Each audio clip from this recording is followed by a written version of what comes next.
Magandang umaga po, itong News TV Live. Ipagpapatuloy ngayong araw ang pagdinig ng Senado kaugnay ng umunay smuggling ng bigas sa bansa. Kumuha tayo ng update kaugnay sa isinasagawang pagdinig. May report si Jam Sisante. Jam? Yes, Sandra, kakasimula lang ngayon nung pagpapatuloy ng pagdinig ng Committee on Agriculture tungkol doon sa di umano'y smuggling na nangyayari sa bansa. Sa ngayon ay narito na ngayon si DOJ Secretary Leila de Lima at nakaharap niya nga ang kanyang nakairingan itong mga nakarang araw na si Davao City Mayor Rodrigo Duterte. Bukod sa kanilang dalawa, narito din ang mga opisyal ng customs, maging si Davidson Bangayan ang negosyante na inaakusahan na ang big-time rice smuggler daw na si David Tan. Noong nakaraang pagdinig, noong nakaraang buwan, paulit-ulit na giniit ni Bangayan na hindi siya si David Tan. Gayunpaman, umamin siya na nakipagtransaksyon siya sa ilang rice cooperatives para sa pag-angkat ng bigas. Bagay na hindi raw maaaring gawin ayon sa Department of Agriculture dahil hindi rehistrado si Bangayan bilang rice trader. So sa pagdinig ngayon, malalaman natin kung meron nga bang kung ano yung may babahagi ni Mayor Duterte tungkol sa rice smuggling na nangyayari sa kanyang lungsod at kung meron siyang maipapakitang ebidensya para patunayan yung alegasyon niya na si Davidson Bangayan at si David Tan ay isa. Sandra? Maraming salamat sa iyo, Jam Sisante. Panoorin na po natin ang isinasagawang pagdinig ngayon sa Senado. Carlo Carag of the Department of Finance. We're missing Solicitor General Hardilesa. We want to know who is representing Solicitor General Hardilesa. Okay.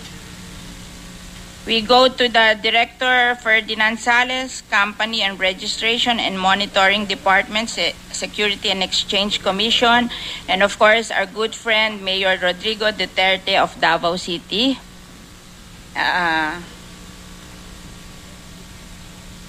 Mr. Emmanuel A. Santos, Mr. Emily G. Alabada, businessman, si Emmanuel Santos, Miss Emily G. Alabado, ugnayang magbubukid ng San Isidro Inc., Candaba, Pampanga, Miss Cristina Reyes, Malipampang, Concerned Citizen, MPC, San Ildefonso, Bulacan, may Mr. Maximo Hernandez, Samahan ng Magsasakang Kapampangan at Katagalugan, Multipurpose Cooperative, San Ildefonso, Bulacan.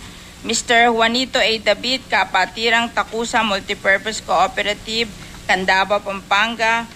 Ms. Teresa P. Aligado, Chairman, Alliance of Grain Industry Stockholders, Philippines. Mr. Heculano Sico, President, Philippine Confederation of Grains Association, Inc. Mr. Jesus Aranza, Chairman, Federation of Philippine Industries, Inc. Mr. Ernesto Ordonez, Chairman, Alyansang Agrikultura, and Mr. R.G. Guevara, Lawyer, Managing Partner, GEM Law Office. Marami pong salamat sa pag-attend nyo ngayong umaga. We will now proceed with the oath-taking of resource persons.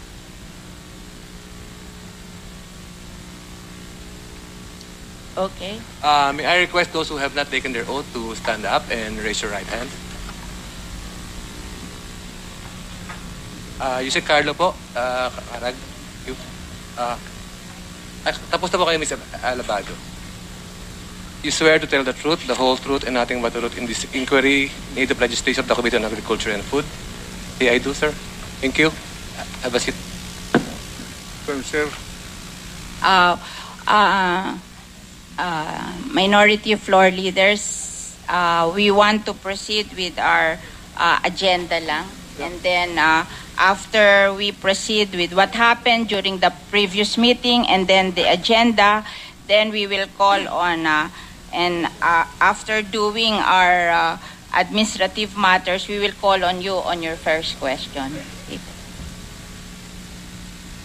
In the previous inquiry last Wednesday, January 22, 2014, we included a third agenda, the progress on the implementation of the recommendations under Committee Report 763 of the Committee on Agriculture and Food in the 15th Congress.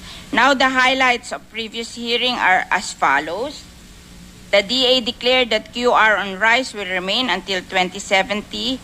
2017, and while DA is assisting our farmers to become competitive, and DA will continue to stick with our commitment to import the minimum access volume of 350,000 metric tons of rice. Number 2, the Bureau of Customs has implemented the committee report's recommendation that any rice shipment without an import permit is rice smuggling. However, as discussed by Senator Juan Ponce Enrile, rice smuggling prevails because of the TARA system. Number 3, the issuance of injunctions by the Regional Trial Court in Davao, Batangas, and Manila set aside this policy of no import permit equals smuggling. Senate President Franklin M. Drilon highlighted the conflict in the interpretation of our commitment to the World Trade Organization and our domestic laws, specifically on the deadline on the imposition of QRs on rice. Senator Alan Cayetano asserted that based on how we read our laws as taught in law schools, the imposition of QR on rice is still effective as the treaty on GATT-WTO that the Philippines signed and approved does not repeal RA 8178 and PD number 4. The chair agreed on this interpretation of our commitment with the WTO and our domestic laws. The DOJ with OSG to be consulted promised to present a definitive position on that issue. With regard to Mr. Davidson Bagayan, he admitted through joint venture to having persuaded people and cooperatives to join the NFA rice importation program in exchange for an amount of money based on the volume of rice that has been allocated to them. Mr. Bagayan called this industry practice as consolidation. On this issue, Senator Cayetano suggested to the committee to determine whether the supposed joint venture agreement with cooperatives and proprietor is legal or not. Our stand is that it is illegal and it's not according to the law. It's a circumvention of the law. Okay? For today, the committee will tackle the following topics on the board. We'll tackle the administrative matters, the requests of senators on certain input that they want to be submitted to them.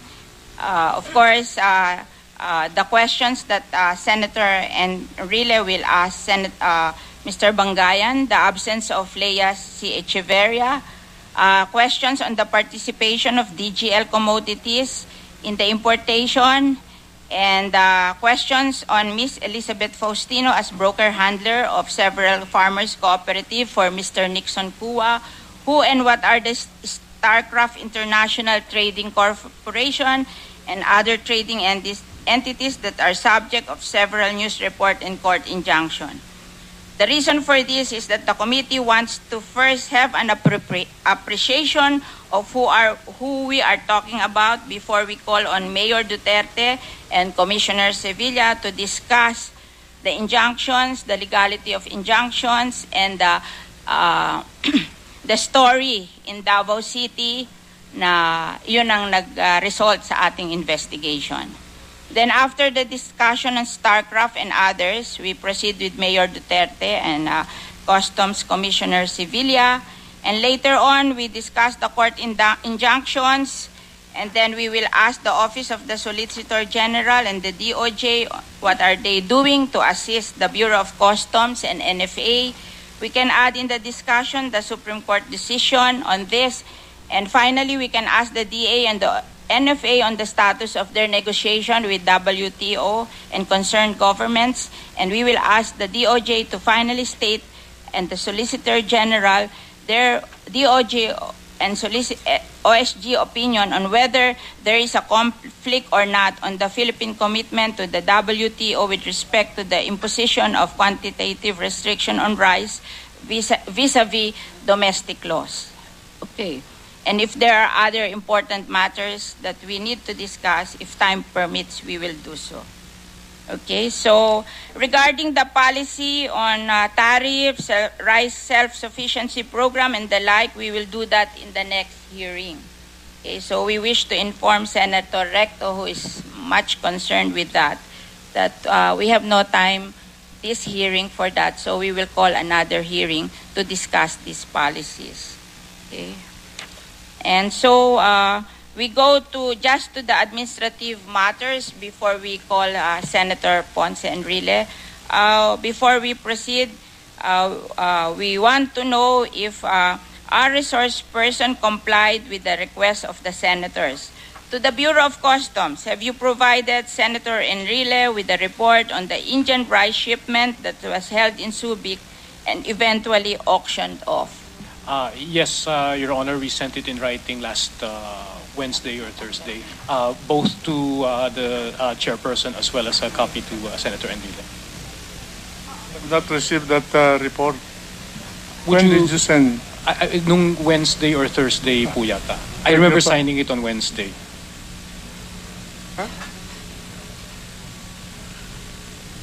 So, Mr. Custom Commissioner, can you please make sure that Senator Enrile will receive the report? Okay, to the DA, the list of DA-accredited non-government organizations that can and had received pork barrel as requested by Senator Poe. Madam Chair, napadala na po namin. Okay, so wala po si Senator Poe dito, so you just have to check, okay? And to the DA and NFA as requested by Senator J.V. Ejercito, list of import permits issued with volume since 2001 to the present. Patuloy po namin kinokompleto yung mga lista, pero yung pong mga simula po 2013 pababa po, napoprovide na po namin unti-unti. So yung during your term, Opo. provide mo na si Senator Ejercito? Kasi hindi mo naman kailangang i-provide lahat-lahat at the same time. But provide mo na yung available and then to follow yung hindi mo, yung nire-retrace mo. Noted po, ma'am. Okay. So okay sa'yo, JB. Okay. Now, I would like to call on Senator Minority Leader Senator Ponce Enrile for his questions to David Bangayan. Thank you, Madam Chair. Before I proceed, Madam Chair, I would like to request that documents that I submitted, these bunch of documents rather, that I submitted to the Chair in the course of our hearing the last hearing, the Marcus Exhibit Roman numeral 1. We will do that, Senator Ponce Enrile. And this bunch of documents submitted by Attorney Salazar, was it? Attorney Salazar, for Mr. Davidson Bangayan, also during the last hearing, be marked as Exhibit Roman numeral number 2.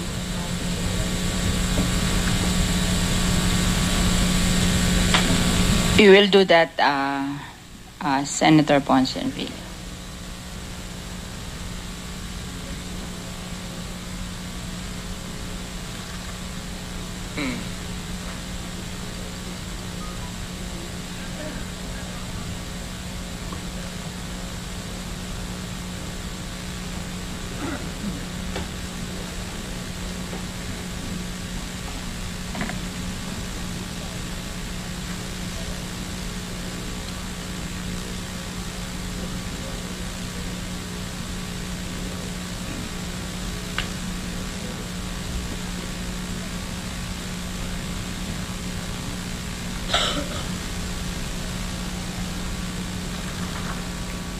Nagpapatuloy po ang pagdinig ng Senado kaugnay nga sa rice smuggling at isa nga po sa nakatakdang pakinggan ngayon itong si David Son Bangayan at siya po ang pinaniniwala ang nagmamayari ng alias na David Tan bagamat ito ay kanyang idine-deny. In your complaint affidavit against Mr. Jess Aranza for I think libel. Was this libel? Yes, Your Honor. No, may I request, Madam Chair, that the lawyer be asked to sit there and We will ask the lawyers of Mr. Davidson Bangayan to sit beside him. this complaint affidavit was for libel. Was it for libel? And you filed this already. I was not part of the people who filed the You complaint were not affidavit. a part of the... No, I was not the counsel then, Your Who Honor. prepared? Yes. Who prepared this complaint? My previous counsel. The lawyer, Mr. Bangayan. All right. You know, I draw your attention to paragraph 10 of this.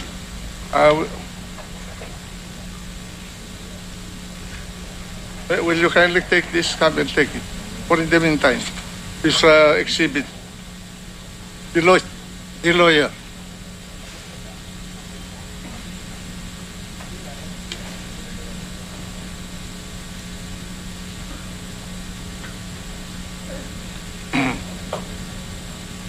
You go there, you go there. Use that. I will use my copy. In paragraph 10 of this affidavit of your client, affidavit complaint,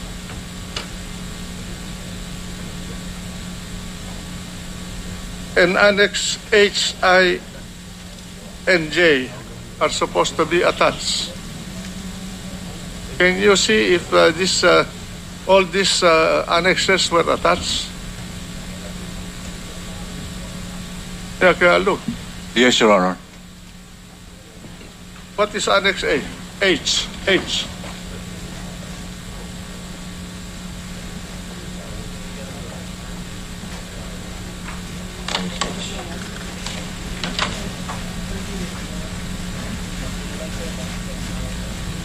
What's Annex H? H. Attachment.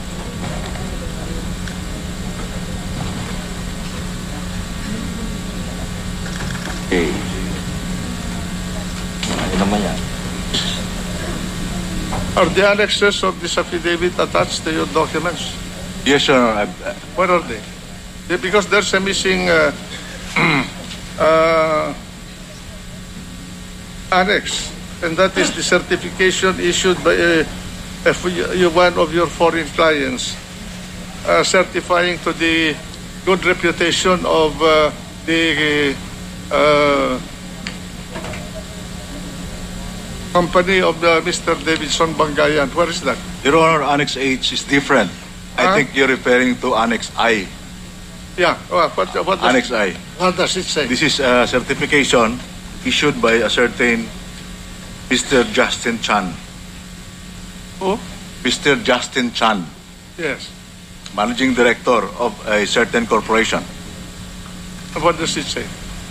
States that this is certified that Advanced Scrap Specialist Corporation, headed by Davidson Bangayan, aka David Tan, has been supplying our company for the last 2 years of scrap metals. Through the years, we have been known Advanced Scrap Specialist Corporation to be a reputable and reliable company, both domestically and abroad. Okay, thank you. I stand corrected. If all the attached, I must have missed it in my copy. Will you kindly read paragraph 16 of the affidavit of Mr. Bangayan? Read it into the record.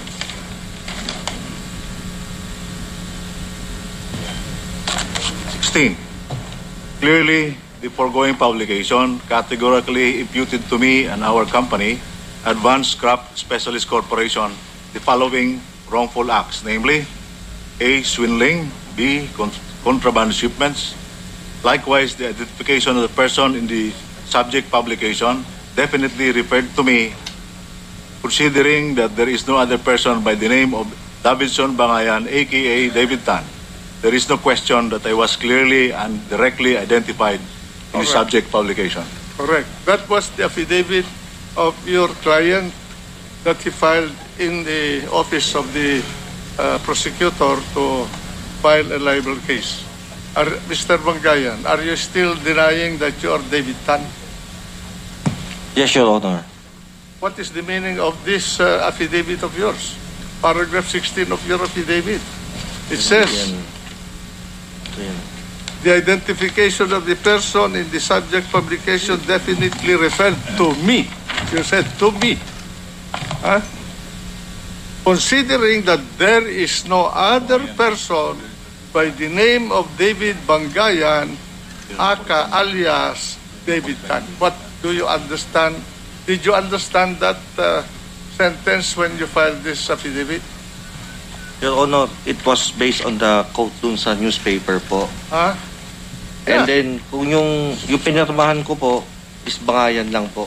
As you could see on the, dito na po sa, yung when my son's statement. May I move that this person be Davidson held in Bangayan contempt for lying in this committee? Your Honor, hindi naman po ako nag-lie kasi even in my complaint affidavit. Affidavit mo ito eh. Your Honor, hindi po na-correct ng lawyers yan. Gawa po nung... Yan po yung base I dun leave sa it to the committee to decide. Honor, it was...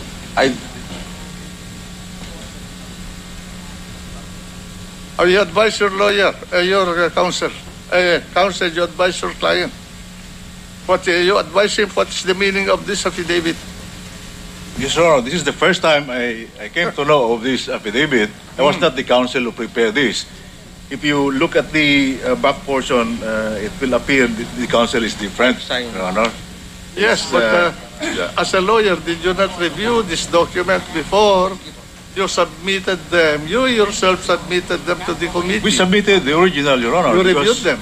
Yes, Yes. original. And what do you understand by this paragraph of the affidavit? I'll read it. Clearly, paragraph 16 of Roman numeral exhibit number 2 and Roman numeral number 1 and Roman numeral number 2 exhibits. Clearly, the foregoing publication, meaning the publication that's supposed to have libeled Mr. Bangayan, Yes, Your Honor. categorically imputed to me, Mr. Bangayan, and our company, his company, Advanced Scrap Specialist Corporation, the following wrongful acts, namely swindling and contraband shipments. Those are the libelous statements that are supposed to be filed against Mr. Aranza. Your Honor, this is a mere... Wait, just a minute. Let me finish. Likewise, he said, the identification of the person in the subject publication definitely referred to me. To me, considering that there is no other person by the name of Davidson Bangayan, alias David Tan. There is no other, meaning I am the only one. There's no other. Go ahead. Your Honor, this is a statement... Mr. Just may I complete. There is no question that I, Bangayan, clearly and directly identified in the subject publication. Siya mismo ay nagsabi na ako lang ang Davidson Bangayan alias David Tan dito sa mundo ng Pilipinas. Walang iba. Hanggang ngayon ba, tatanggihan pa ninyo na siya ang Davidson Bangayan alias David Tan? Mr. Davidson Bangayan, we wish to remind you that if you answer wrongly and the Senate minority floor leader will move for a motion of contempt, and it is somebody will second the motion, then we have to rule. Madam Chair, may I ask for a few minutes suspension so that we can confer regarding the motion of Senator Enrile regarding the... we will have to confer. We will... Return the affidavit to me. Return. We suspend the hearing and we have to confer.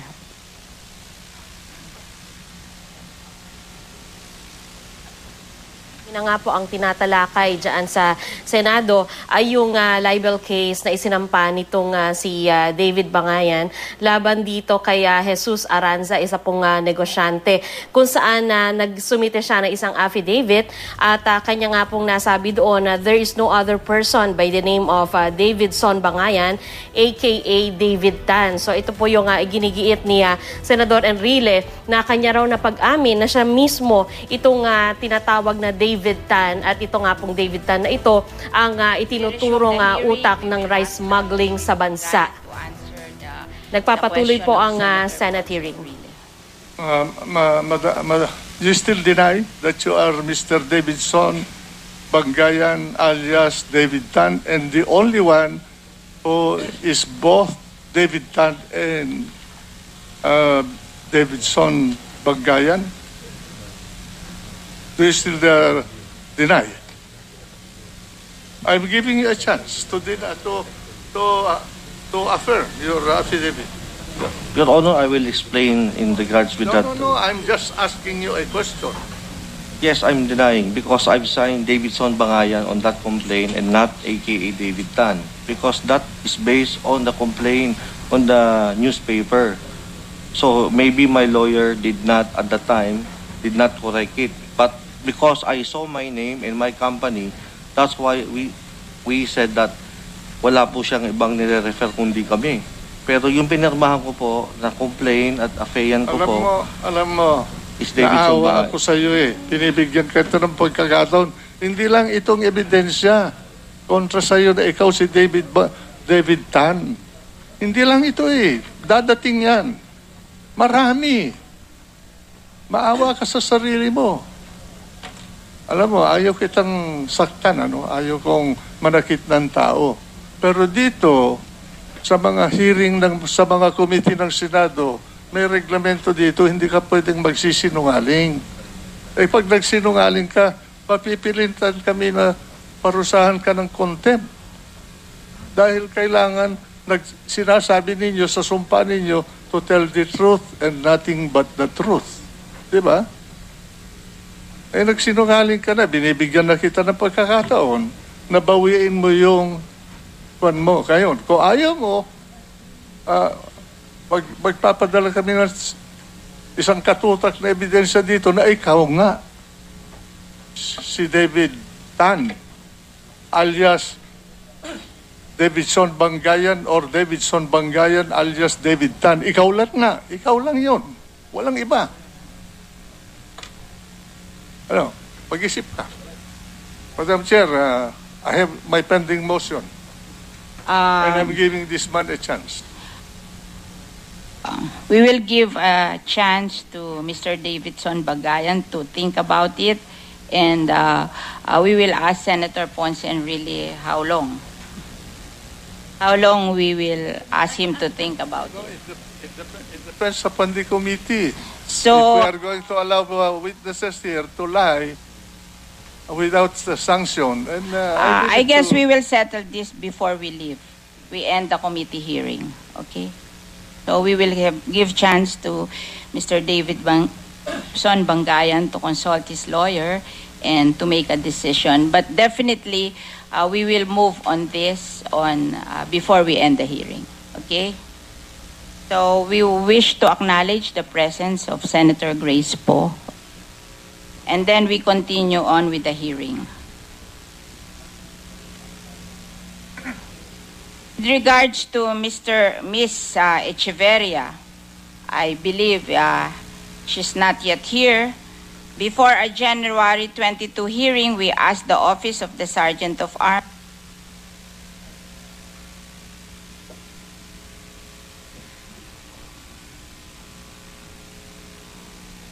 Madam Chair, I have a pending motion, and it's up to the committee to deny the motion or support the motion. I am just doing a job. I have no personal feelings or anything against anybody. Mr. David Bangayan, do you need time to decide, or we will just proceed with the motion?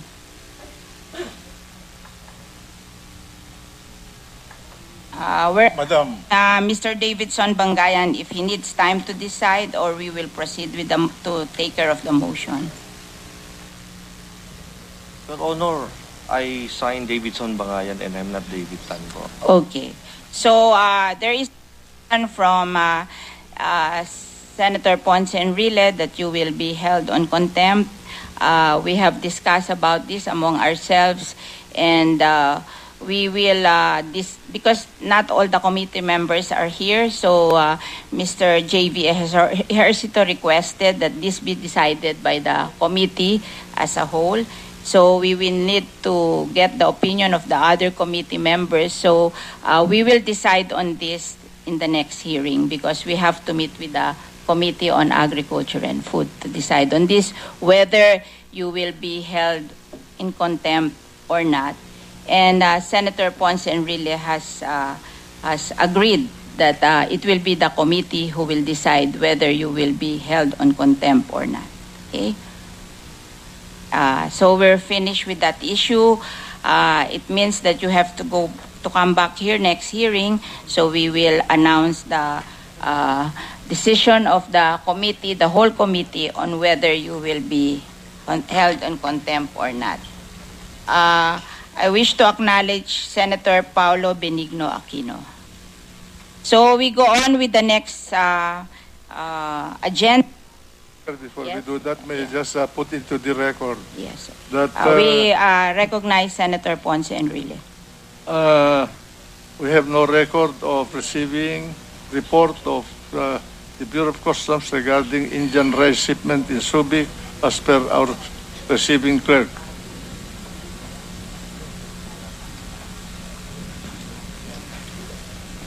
We recognize Commissioner of Customs John Philip Sevilla.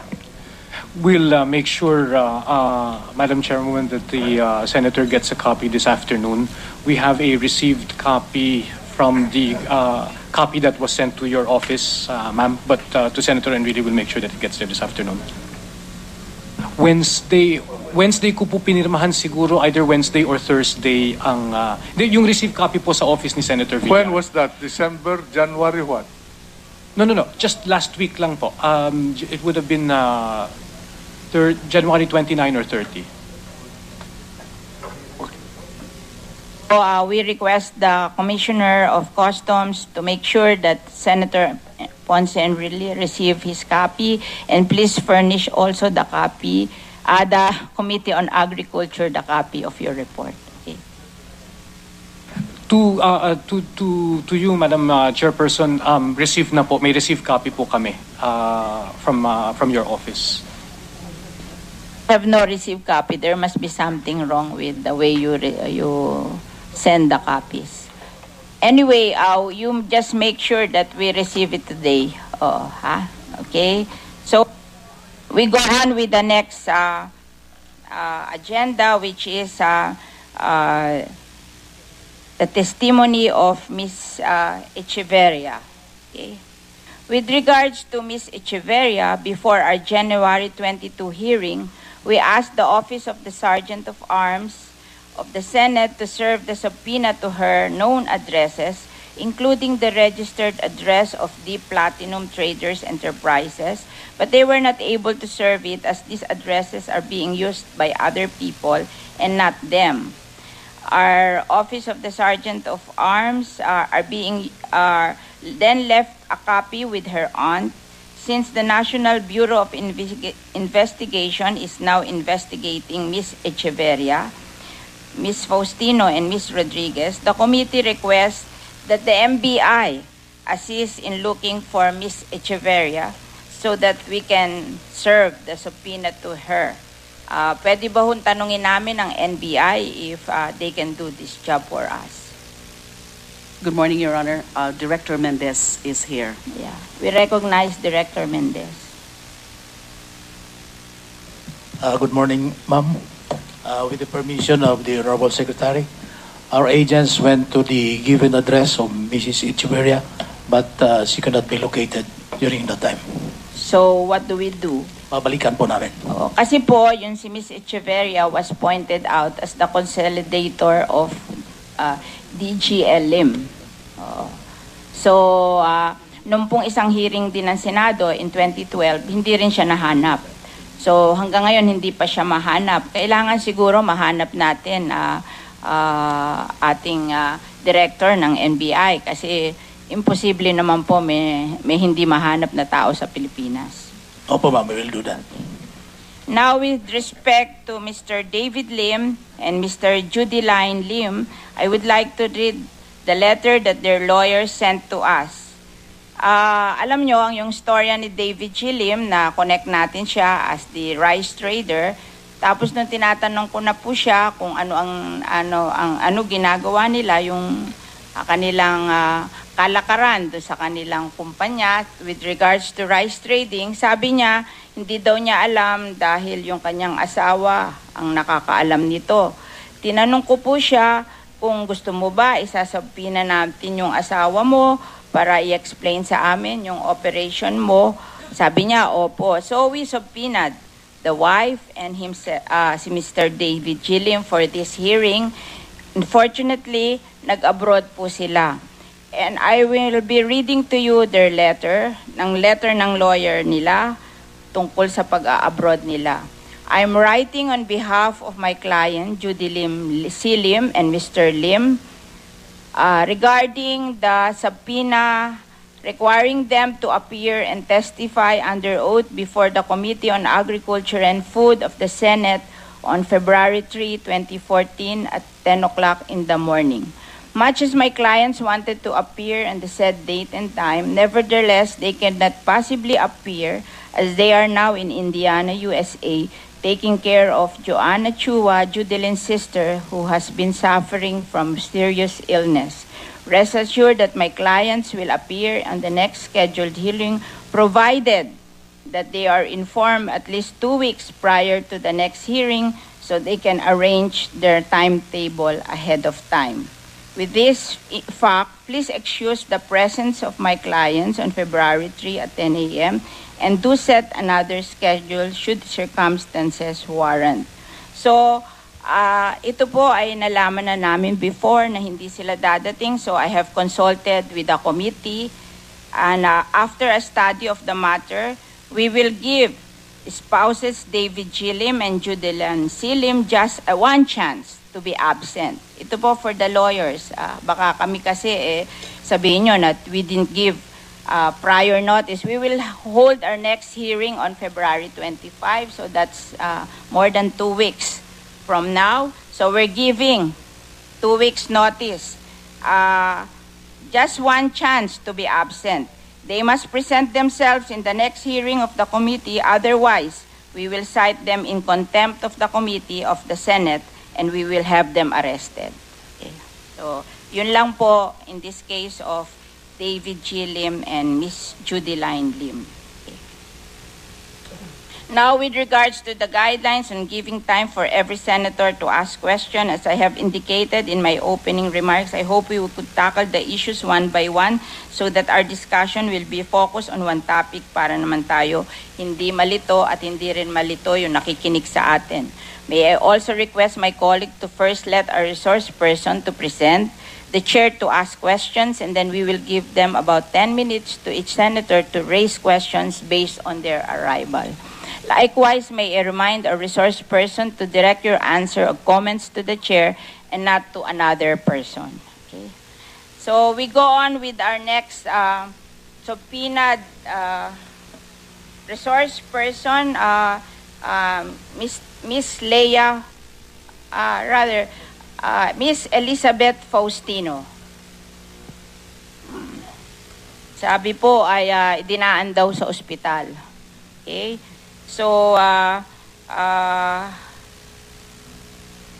andyan na.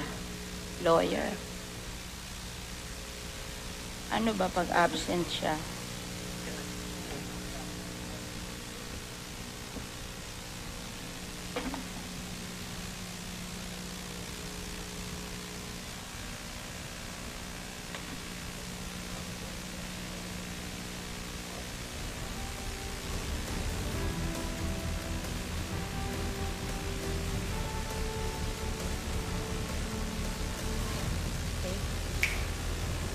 Nagpapatuloy po ang pagdidig ng Senado at kanina nga lamang po ay hiniling We itong acknowledge the lawyer. si Senador Enrile na i-cite for contempt itong si Davidson Bangayan dahil sa kanyang hindi pag-iit na siya ay hindi si David Tan. Pero sinabi po ni Senador Cynthia Villar na ito ay didesisyonan muna ng komite at sa susunod na pagdidig na lamang ipapaalam ang kanilang naging desisyon. Gayun din ay hindi nakarating sa pagdinig ang isa pang pinatawag nila.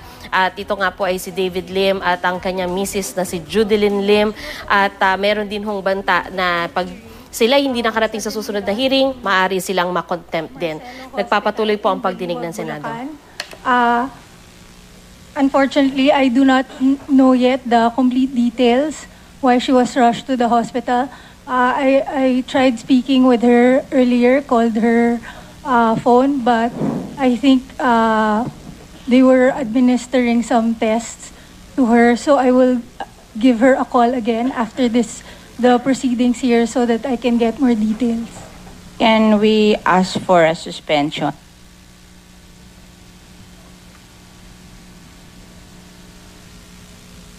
Tawag ng Senado ang hindi nakarating ngayon at idinaan daw po sa ospital. So, I guess we have to rule like how we ruled. Isa po sa inaabangang tao rin sa pagdinig na ito ay si Davao City Mayor Rodrigo Duterte at siya po ay isasalang bilang isang resource person dahil nga po sa kanyang nalalaman daw tungkol sa aktibidad nitong si Davidson Bangayan na ayon sa kanya ay siya ring si David Tan. And please provide us with a medical certificate of Miss Elizabeth Faustino. Okay? Yes, Your Honor, we will. And Notarized. Yes, Your Honor, Okay. we will provide a medical certificate. So we give notice to you as the lawyer of Miss Elizabeth Faustino that if she doesn't come on February 25, that's our next hearing, then we will hold her in contempt and we will have her arrested. Thank you, Your Honor. Okay. I will inform her. Okay, thank you very much.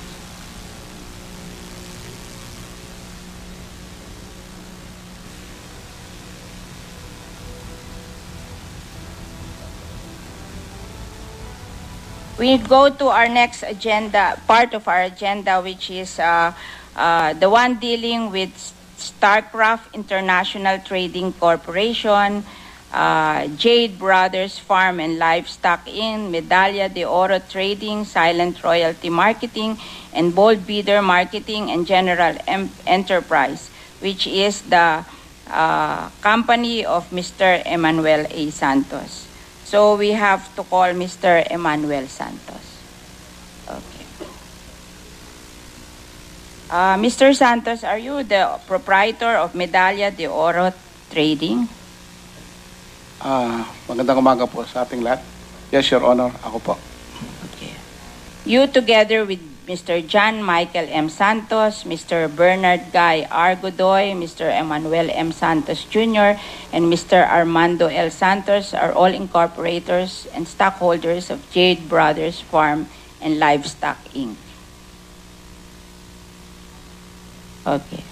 Kaano-ano po ninyo si Mr. Emmanuel M. Santos Jr.? Anak ko po siya.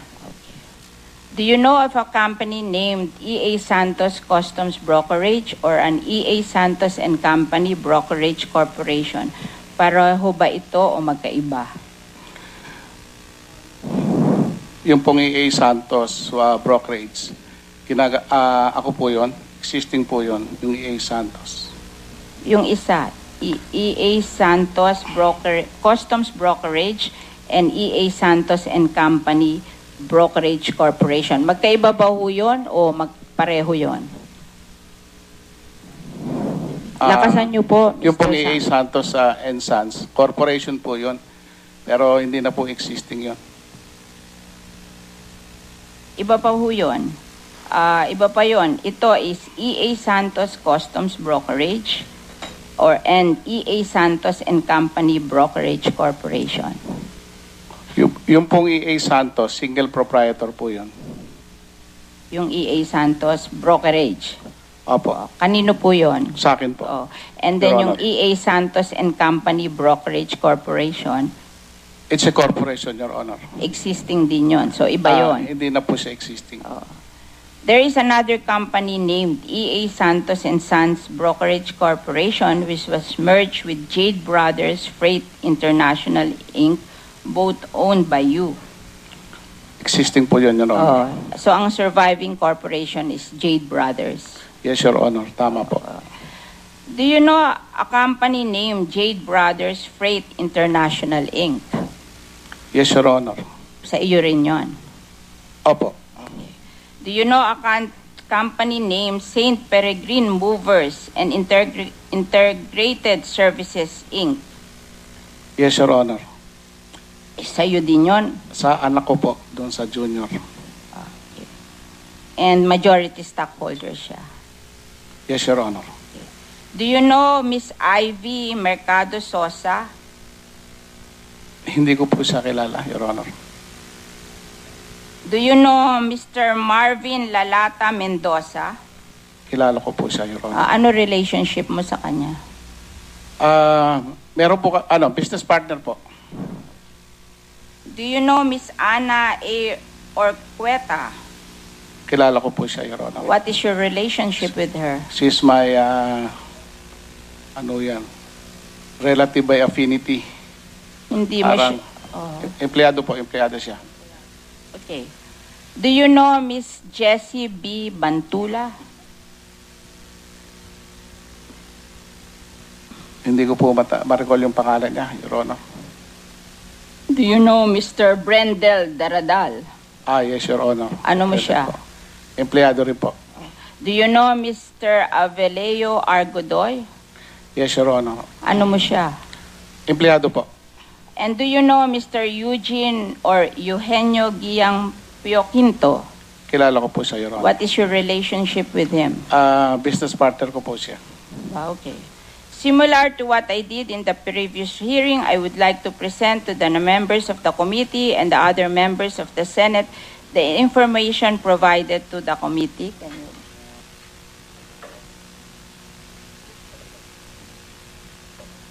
Mr. Emmanuel A. Santos is a substantial stockholder of Jade Brothers Farm and Livestock Inc. and a majority stockholder of Jade Brothers Freight International. Per SEC record, he is also a substantial stockholder of EA Santos and Company Brokerage Corporation. Mr. John Michael M. Santos, Mr. Emmanuel M. Santos Jr., and Mr. Bernard Guy Argodoy are stockholders of both Jade Brothers Freight International and Jade Brothers Farm and Livestock Inc. Ms. Elizabeth M. Santos is the fifth stockholder of Jade Brothers Freight International Inc., while Mr. Armando L. Santos is the fifth stockholder of Jade Brothers Farm and Livestock. In other words, both companies are owned by the Santos family. Now, if you look at the stockholders of Starcraft International Trading Corporation, the information given to us is that Mr. Ana A. Orqueta is an employee of EA Santos Brothers Freight International. Mr. Jesse B. Bantula is a neighbor of Mr. Pioquinto in Oro, Santa Ana, Manila. Mr. Aveleo Godoy is an employee of Jade Brothers Freight International. Mr. Jeffrey C. Daradal, who is declared as the president of Starcraft, is an employee of St. Peregrine Movers and Integrated Services, Inc. And Mr. Eugene Pioquinto is an employee of EA Santos Brokerage. Now, Mr. Ivy Mercado Sosa Bolvider, we were told, is a simple mother in San Juan, Batangas, doing networking jobs for cell cards and beauty products, while Mr. Marvin Lalata Mendoza of Silent Royalty is not a rich person from San Jose City, Nueva Ecija. Now, beyond being an employee of EA Santos Customs Brokerage, the NFA, in its audit of information submitted to them, that discovered it was Mr. Eugene G. Pioquinto who handled the original documents of all these entities, as well as answered queries regarding the nature of these entities. From this information, it will show that all arrows lead to Mr. Santos as the person behind the transaction of all these entities. entities. Mr. Santos, are you denying or confirming what we have just presented? I'm confirming, Your Honor. Okay. Ikaw ba ang nagpopondo para sa mga transaksyon ng StarCraft, ng Silent Royalty Marketing at ng Bold Bidder? I have nothing to do with Bold Bidder. O yung StarCraft? StarCraft po, sarili po nilang, it's a different entity. Hindi po ako nagpopondo doon. I might be... Lahat po ng nasa StarCraft, empleyado nyo. Yes, Your Honor, tama po. Huwag kayong... winawarn lang po kayo na huwag po kayo magsisinungaling sa Senado kasi we can hold you in contempt. Hindi po ako nagsisinungaling, Your Honor. So, lahat ng empleyado nyo nasa StarCraft and yet you're denying that you're part of StarCraft. Partner ko po si yung major stockholder, si Eugenio Pioquinto. Partner ko po siya. So, pwedeng partner, financier ka ng StarCraft.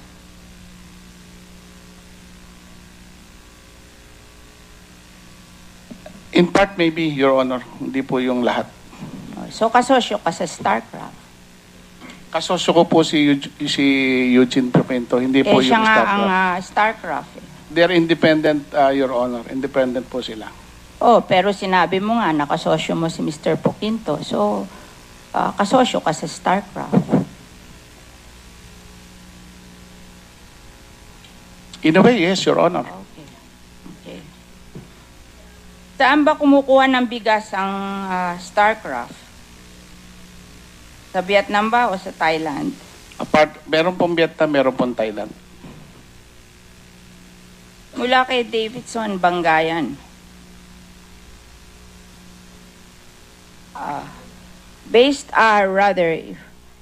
Mr. Santos, based on information given us, SEC records show that you, Mr. Santos, Mr. Pioquinto, and Mr. Davidson Bangayan are stockholders of Davidson Star Publishing Inc.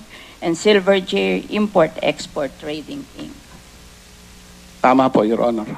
So, makikita natin na kayo ay kasosyo sa StarCraft and then kayo ay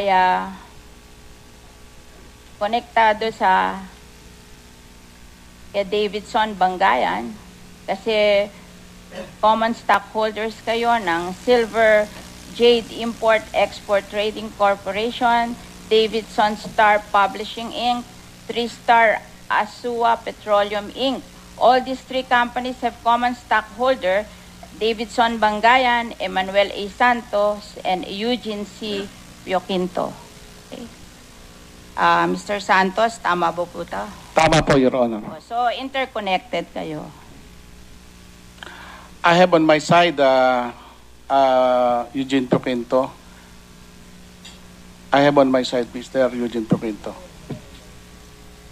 So, masasabi nyo na kung sasabihin na Mr. Santos, deep-rooted ang samahan ninyo na sa negosyo ni Mr. David Bangayan. Kasi magkakasosyo kayo. Actually, Your Honor, yung pong kumpanya na yan na mga nabanggit po ninyo ay hindi po mga active. Wala pong malaking activity pa sa ngayon. Pero kung hindi po yan active, di sasabihin nyo sa SEC na hindi kayo active. Nakita po to sa SEC.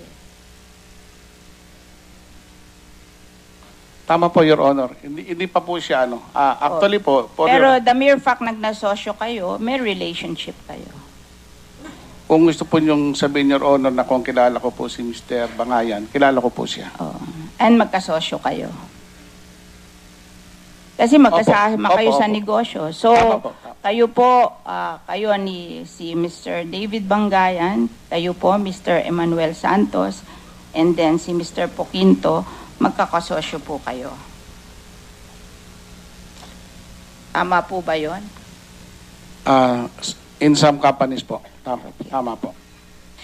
Mr. Bangayan, inamin mo noong nakaraang hearing na nagko-consolidate ka ng mga import permits doon sa mga ating mga small companies at saka sa ating mga farmers cooperative para makakuha kayo ng import permit. Your Honor, ang huling hearing po, ang sabi ko po, yung consolidation po sa mga farmers. Kaya nga, so ginagawa nyo yun. Inamin mo yun last time, di ba? Sabi mo, kalakaran yun. Yes, Your Honor, yung sa Okay. farmers po. Noong nakaraang taon, 2013, nag-consolidate ka ba ng mga import permits? 2013 wala po.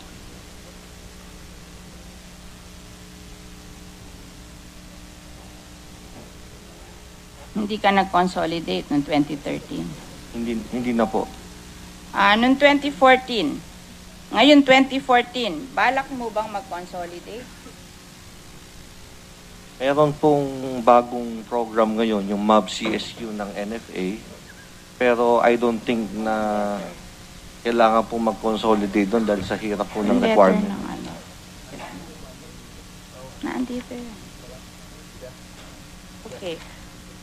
Meron na pong MAB noong 2013. Hindi po bago lang ngayon 2014 yun. In fact, ginagamit na yun noong 2013. Sigurado ba kayong hindi kayo nag-consolidate noong 2013? Wala po akong nakuhang 2013 MAB. 2014 po, may bala kayong mag-consolidate. Hindi na po, I print out the guidelines po ng 2014 MAB ngayon. Mukhang hindi po magiging qualify ang mga farmers co-op natin dun sa hirap po ng requirement. So, ang applicable dun siguro yung may mga malalaking kapital puhunan. Magpasok ng bigas sa Pilipinas mula sa ibang bansa ngayon 2014. Nag-iisip pa po kung sasali sa programa ng NFA. Kung nagbabala ka, paano mo ipapasok sa Pilipinas? Iniisip ko pong sumali sa MAB program sa CSQ.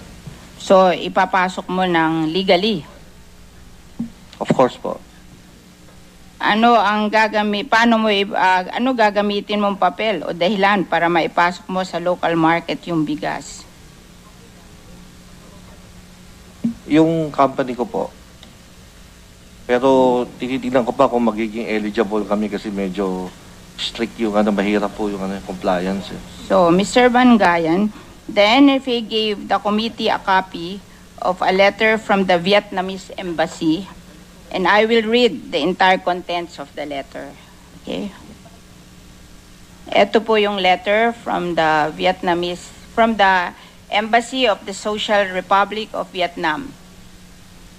The Embassy of the Socialist Republic of Vietnam presents its compliments to the National Food Authority of the Republic of the Philippines and has the honor to inquire on status of rice importing certificates issued by the NFA in favor of Adolphe Inc., a Philippine company, to import 120,000 tons of Vietnamese rice. Inamin nyo po na inyo yung Adolphe Inc. Yes, Your Honor. Okay. Vietnam Southern Food Company signed 2 contracts with Adolfo Inc. to sell 120,000 tons of Vietnamese rice to the latter on October 2013. However, the shipment has not been conducted because the Adolphe Inc. failed to present the rice importing certificate issued by NFA. And they said this, the embassy contact is Mr. Tran Tan Tung, and the Embassy of the Socialist Republic of Agna avails itself of this opportunity to renew to the National Food Authority of the Republic of the Philippines the assurance of its highest consideration. So ang sinasabi po nila ngayon 2014 medyo nakikipag-usap na po kayo sa Vietnam na magpapasok kayo ng 120,000 tons of Vietnamese rice. And noong 2013 nagkipag-usap din kayo sa kanila na magpapasok kayo October 2013 na magpapasok kayo ng rice from Vietnam. Just Your Honor, nag-inquire po ako. sabi nila dito po ay they signed the contract. Adolphe Inc. Hindi nag-i-inquire. Naguguluhan nga yung Republic of Vietnam. And in fact, they're inquiring from NFA. Ano ba daw policy natin kasi naguguluhan sila kasi nagsasign kayo ng contract tapos nagkakaproblema. And hindi nila malaman if ano ba daw ang policy natin sa pag-allow ng importation of rice. So nakikita dito, Mr. Bangayan, na kayo ay nag-sign ng contract sa Vietnam to import rice for the Philippines. Your order option to buy po yun. Depende po yun sa magiging polisiya po ng ating gobyerno. Kung ano, hindi naman po, ano po yun eh. It's a option to buy. They can always offer naman po na kung gusto natin bumili. They always open to sell naman po. Kung sinasabi niyong option to buy, ibigay niyo sa amin yung kontrata na option to buy yon. Hindi yun contract of sale. Pwede ba i-provide nyo yung committee ng kontrata ng option to buy? Or whatever contract you signed sa Vietnam? Yes, Your Honor, I will provide it next. Checkin ko po yung mga nasa record po yung yung offer. Next time daw. Wala ba kayong dalang mga papeles? I have to check my record po, Your Honor. Ibig nyo sabihin, hindi nyo naalala yung mga transaction nyo when in fact yun ang negosyo nyo? In fact, kahit sa ibang countries po, sumulat din ako eh. Nag-i-inquire din po ako. But from their facts, it says na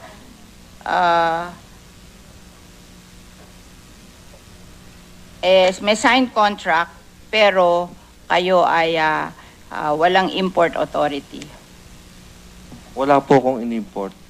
Nag-sign kayo ng contract sa Vietnam eh. Normal. So kung hindi nyo walang import permit yan, i-smuggle natin yan. Di ba? Kasi kung bawal pag walang import permit, that is smuggling. So kung nag-sign ka ng contract doon, wala kang import permit, so i-smuggle mo yun. Kasi bawal yun. So why are you so confident na bibili ka ng rice sa Vietnam na walang import permit? Ano ba gagawin mo? Paano mo yung dadalhin sa Pilipinas? Smuggle natin yon. Your Honor, kasi nung nag-inquire po ako sa kanila, they said it's not an inquiry. It's parang may kontrata. Kaya nga kiniklear nila sa NFA. Your Honor, that's an inquiry po nung kumpanya ko, sometimes in September. Then ang sabi nila, okay, there's an option to buy, but we have to first check with your country to what is the position of the Philippines in terms of the quantitative restriction, WTO. Kasi din po nila, sinabi po nila doon sa letter nila to Bureau of Customs, Commissioner Biason, in their position of regarding quantitative restriction. So sabi nila, pwede kaming magbenta sa iyo kung sasagutin ng gobyerno mo na po pwede na kaming mag-export sa inyo nang walang import permit. Pero kailangan lang namin makita kung talagang ano ba yung transaction mo sa Vietnam, and we will call on ating NFA kung pwede nila gawin itong ginagawa nila ito. Kung itong problema natin kay Mr. Davidson Bangayan, pwede talaga nilang gawin yan. We recognize the administrator ng NFA. Magandang umaga po, Madam Chair. Unang-una po, malinaw po doon sa ating nakalipas na taon, nakalagay po doon sa sulat ay pumirma sila ng kontrata ng October 2013, which is covered ng 2013 MAV year. Malinaw po sa ating guidelines na wala po tayong country-specific quota galing sa Vietnam. So wala pong importation na gagawin ang private sector ng Pilipinas na manggagaling po sa Vietnam ng 2013. At ganoon din po ngayon darating na taon ng 2014. Malinaw po ito sa mga guidelines na pinalalabas natin. Ang gusto ko din lang pong samantalahin yung pagkakataon, if you may, Madam Chair. Si Mr. Davidson Mangayan po ay hindi po nakarehistro na negosyante ng bigas sa National Food Authority. Ito po isang requirement bago po kayo makapag-import kasi nabanggit po niya dati na siya po ay maliit na negosyante lamang. Pero ang 120,000 metric tons po ay hindi maliit na volume. At sa amin pong records, nagpadala na po lahat ng mga probinsya natin ng mga records, pinalidate po natin. Wala po na nakarehistrong Davidson Bangayan kasi kahit po retailer dapat po may lisensya. Pero wala po siyang lisensya. Ipinatatanong po ni Senator Ponce Enrile, yung David Tan ba daw nasa listahan nyo? Wala po. Ang mga nakalagay po... Ang pino-point out po sa atin ngayon ng NFA chairman ay hindi pala nakarehistro, no? Bilang importer na bigas itong si Bangayan at hindi siya nararapat nakikipagtransaksyon sa bansang Vietnam at nasa guidelines daw na walang gagawing importation with Vietnam ngayon 2014 at gayon din ay binasa po ni Senador Cynthia Villar yung sulat mula sa Vietnam Embassy kung saan nasabi ng embahada na merong dalawang kontratang napirmahan itong si Davidson Bangayan doon sa Vietnamese kumpanya na magpo-provide ng bigas at dahil po dito ay tinatanong niya kanina si Bangayan kung paano ba daw ito ipapasok ni Bangayan sa bansa o ano ang plano niya para maipasok ito sa Pilipinas at sa bagay na ito ay wala pong masyadong detalyadong sagot na maibigay itong si Davidson Bangayan. At yan po ang mainit na balita. Sa oras na ito, tutok lang dito sa GMA News TV para oras-oras alam mo. Ako po si Sandra Aguinaldo. Magandang umaga.